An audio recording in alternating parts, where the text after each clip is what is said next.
चलिए देखते हैं 10 मिनट में लगातार 20 इंपॉर्टेंट एमसीक्यूज। ध्यान से देखिएगा, इस क्वेश्चन को आपके लिए होने वाला है इम्पोर्टेंट। उससे पहले वीडियो सेव कर लीजिएगा फॉर लेटर। एक छोटी सी स्टोरी की मदद से मैं ये भी बताऊंगी कि कैसे इस क्वेश्चन का आंसर आप ज्यादा टाइम तक याद रख सकते हो। देखते हैं क्वेश्चन को। Methyl alcohol is unsuitable for drinking because options हैं it damages the liver, it produces formaldehyde which damages the optic nerve, it depresses central nervous system and fourth is none of this। तो इसका जो answer है वो है B, it produces formaldehyde which damages the optic nerve। याद कैसे रखेंगे, example से समझते हैं। मान लो मिथाइल अल्कोहल एक अंडर कवर एजेंट है जो हमारी बॉडी में जा चुका है और उसने एक फॉर्मल्डिहाइड प्रोड्यूस करने की फैक्ट्री ओपन कर ली हमारी बॉडी में। अब उससे इतना धुआं निकल रहा है उस फैक्ट्री से जो हमारे ऑप्टिक नर्व जो नेटवर्क का काम करता है उसे हार्म कर रहा है, उसे डैमेज कर रहा है। तो इस तरीके से आप इस क्वेश्चन को रिलेट कर सकते हो विद द आंसर और ज्यादा टाइम तक याद रख सकते हो, है ना कूल। तो अब है आपकी बारी। इस क्वेश्चन को ध्यान से देख लो, पढ़ लो और इसका आंसर कमेंट बॉक्स में जल्दी से कमेंट कर देना। देख लेते हैं यह previous year question. Which of the following is an airborne disease? Option है amoebiasis, cholera, typhoid, tuberculosis and the correct answer is option D tuberculosis. पूछा गया है DSSP के 2019 के प्रीवियस ईयर एग्जाम में। जी हाँ, चलिए देखते हैं एक नया question. The medicine which is used for the treatment of ring worms, RRB pharmacist के 2015 के एग्जाम में क्वेश्चन आया था। ऑप्शंस हैं एंटीबायोटिक, एंटीवायरल, एंटीफंगल या फिर एंटीहिस्टामिन। तो रिंग वॉर्म्स क्या होते हैं? नॉर्मल इन्फेक्शन होता है जो किसी को भी हो सकता है, चाइल्ड, एडल्ट या फिर एनिमल्स को। बेसिकली ये फोल्डिंग रीजन पे होता है, जैसे कि टोज के बीच में या फिर फिंगर्स के बीच में। और अगर हम ज्यादा अपने आप को क्लीन नहीं रखते हैं तो इन्फेक्शन होने के चांसेस ज्यादा होते हैं। तो ये है एक फंगल इन्फेक्शन, इसलिए हम जो मेडिसिन इसमें यूज करते हैं फॉर द ट्रीटमेंट वो कहलाती है anti fungal medicine. Means the correct answer is anti fungal. अब बारी है आपकी। ड्यूरिंग एड्स HIV इन्फेक्ट्स, इस क्वेश्चन का आंसर देना है आपको in the comment box. Carbon dioxide is converted to bicarbonate by the enzyme. Options है carbonic hydrase, carbonic anhydrase, bicarbonate synthase and none of this. तो ये जो रिएक्शन होती है वो होती है रेड ब्लड सेल्स में, वेयर CO2 एंड वाटर जो होते हैं वो कन्वर्ट होते हैं कार्बोनिक एसिड में सबसे पहले and then it subsequently hydrolysed into bicarbonate ions and H+ ions. तो ये रिएक्शन होती है और ये जो एंजाइम है वो one of the fastest enzyme है जो CO2 ट्रांसफर करता है बहुत जल्दी। जी हाँ, and the answer is carbonic anhydrase. ये इसका राइट आंसर है, तो याद रख लीजिएगा या फिर स्क्रीनशॉट भी ले सकते हो विथ रिएक्शन। तो अब बारी है आपकी। Comment the answer. Inadequate intake of folic acid can lead to. ये भी SSP फार्मासिस्ट के 2019 के एग्जाम में पूछा गया है। ध्यान से देख लो और कमेंट कर देना इसका आंसर। चलो देखो एक नया question. Buffers are added to the sterile products to maintain. RRB pharmacist के 2019 के एग्जाम में ये क्वेश्चन आ चुका है। बफर्स को समझते हैं एक एग्जाम्पल के थ्रू।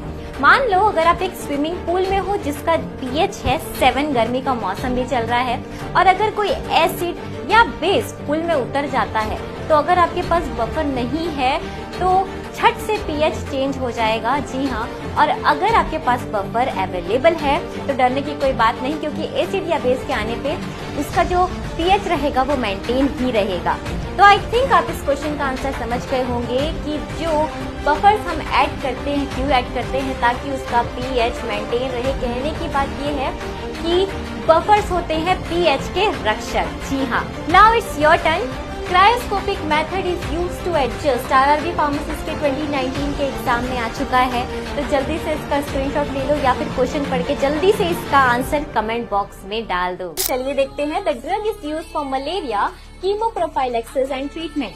DSSP फार्मासिस्ट के 2015 के एग्जाम में क्वेश्चन आया था।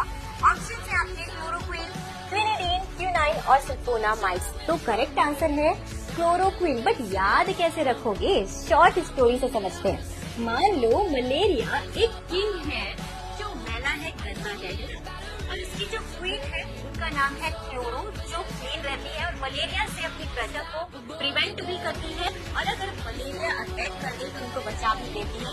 तो इस शॉर्ट स्टोरी से आप याद रख सकते हैं इस क्वेश्चन का आंसर, है ना मजेदार। अब आ रही है आपकी एक नया क्वेश्चन दे रही हूँ। Metronidazole can be used for, option है ये, जल्दी से देख लो और इसका आंसर कमेंट बॉक्स में कमेंट कर देना। देखते हैं एक नया question. State of being free from all living microorganisms is known as, पूछा गया है आरआरबी फार्मासिस्ट के 2019 के एग्जाम में। ऑप्शन है sterile sepsis, contamination and asepsis. तो समझते हैं लिविंग माइक्रो ऑर्गेनिजम्स होते क्या है। ये ऐसे ऑर्गेनिजम्स होते हैं जिन्हें माइक्रोस्कोप के थ्रू देखना ही पॉसिबल होता है, अदरवाइज हम इन्हें नहीं देख सकते, including bacteria, algae, fungi etcetera. और स्टेरिलाइजेशन एक प्रोसेस होती है जिसमें ड्राई हीट और केमिकल एजेंट्स का यूज करके हम इन माइक्रो ऑर्गेनिजम्स को एलिमिनेट करते हैं। तो स्टेरिलाइजेशन की प्रोसेस जैसे कंप्लीट होती है उसके बाद इनकी जो स्टेट होती है वो कहलाती है स्टेराइल। मतलब the correct answer is sterile.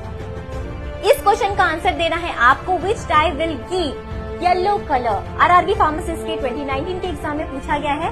जल्दी से इस क्वेश्चन का आंसर कमेंट कर दीजिएगा। देख लो इस क्वेश्चन को। DNA fragments are negatively charged, positively charged, neutral होते हैं या साइज पे डिपेंड करते हैं। तो डीएनए किन चीजों से बना होता है? पहला है नाइट्रोजनस बेस, दूसरा डीऑक्सीराइबोस शुगर और तीसरा होता है फॉस्फेट ग्रुप। फॉस्फेट ग्रुप का जो स्ट्रक्चर है वो कैसा है? ये, और इस ऑक्सीजन पे होता है नेगेटिव चार्ज। ध्यान से देख लेना एक्सप्लेनेशन को क्योंकि आंसर करना है सिर्फ आपको। सेकेंड है जो हिस्टोन प्रोटीन होते हैं ना डीएनए पैकेजिंग में, उसमें आपने पढ़ा होगा कि ये histone protein DNA thread like structure को बाइंड करके रखते हैं और ये होते हैं positively charged. And you know opposite always attracts. तो हिंट आपको लग गया होगा, तो कमेंट कर दीजिए आंसर जल्दी से। देख लो ये नया question. For which of the following action lowest dose of aspirin required? Option है anti platelet aggregation, anti inflammatory analgesis या फिर एंटीपायरेटिक। तो इसका जो करेक्ट आंसर है ना वो है एंटी प्लेटलेट एग्रीगेशन, जिसपे सबसे कम डोज लगता है एस्पिरिन का। जी हाँ, एंटी प्लेटलेट एग्रीगेशन क्या होता है? जो कम करता है क्लॉट फॉर्मेशन। और जरूरी क्यों है क्लॉट फॉर्मेशन कम करना? कभी कभी जब हमें चोट लगती है तो क्लॉट फॉर्मेशन होता है, प्लेटलेट्स स्टार्ट कर देते हैं क्लॉट फॉर्मेशन करना। बट कभी कभी ये इतना ज्यादा हो जाता है कि ब्लड वेसल्स ब्लॉक हो जाते हैं, जिससे हार्ट ब्लॉकेज या फिर स्ट्रोक का खतरा बढ़ जाता है। तो ये एंटी प्लेटलेट एग्रीगेशन ऐसा एक्शन है जो क्लॉट फॉर्मेशन कम करता है, जिसमें लोएस्ट डोज ऑफ एस्पिरिन की रिक्वायरमेंट होती है। I hope you got it. और एक नया क्वेश्चन दे रही हूँ, जल्दी से उसका आंसर कमेंट कर देना। जल्दी से पढ़ लो और comment the answer. Which of the following drug is useful in the treatment of Parkinson disease? DSSB के 2015 के एग्जाम में एक क्वेश्चन आया था और ऑप्शन है आपके बेंस्टोपेन, एंड्रोफोनियम, सक्सिनाइलकोलिन और हेक्सामिथोनियम। आंसर के साथ साथ मैं आपको ये भी बताने वाली हूँ कि कैसे एक ट्रिक की मदद से आप इसका आंसर याद रख सकते हो। तो क्या होता है पार्किंसन डिसीज? एक न्यूरोलॉजिकल डिसऑर्डर होता है, ब्रेन का एक पार्ट जिसे हम सब्सटेंशिया नाइग्रा कहते हैं, जिसमें डोपामाइन न्यूरोट्रांसमीटर होता है, उसकी कमी हो जाती है तो ये डिसऑर्डर हो जाता है। ये परमानेंटली ठीक नहीं किया जा सकता, इसलिए बेंस्टोपेन की मदद से हम इसे कंट्रोल कर सकते हैं। अब याद कैसे रखेंगे? बेंस्टोपेन एक ब्रेन मैकेनिक है या फिर सिक्योरिटी गार्ड है ब्रेन का, तो इसकी मदद से आप याद रख सकते हो इस क्वेश्चन का answer. Now it's your turn. इस क्वेश्चन को ध्यान से देख लो, पढ़ लो और इसका आंसर कमेंट बॉक्स में कमेंट कर दीजिएगा। ये है एक नया क्वेश्चन। व्हाट इज द ऐसा यूनिट ऑफ प्रेशर? ऑप्शन है पास्कल, जूल, हेनरी या फिर हर्ट्ज। इसका सही आंसर होगा पास्कल। कहा जाता है कि दिमाग में ज्यादा प्रेशर नहीं होना चाहिए। तो इस क्वेश्चन के आंसर को ज्यादा टाइम तक याद रखने के लिए आप एक छोटी सी ट्रिक याद कर लो कि प्रेशर को अपने दिमाग से पास करते जाओ। ज्यादा प्रेशर अपने दिमाग में रखोगे तो पागल हो जाओगे, है ना? तो इस पास से आप याद रख सकते हो पास्कल इज द ऐसा यूनिट ऑफ प्रेशर। अगला क्वेश्चन है आपके लिए, जल्दी से पढ़ लीजिएगा और कमेंट बॉक्स में आंसर कमेंट कर दीजिएगा। So this is the question, जल्दी से पढ़ लो एंड कमेंट द आंसर। और इसी तरह की इजी लर्निंग के लिए आज ही ज्वाइन करें GDC क्लासेस को। Good luck.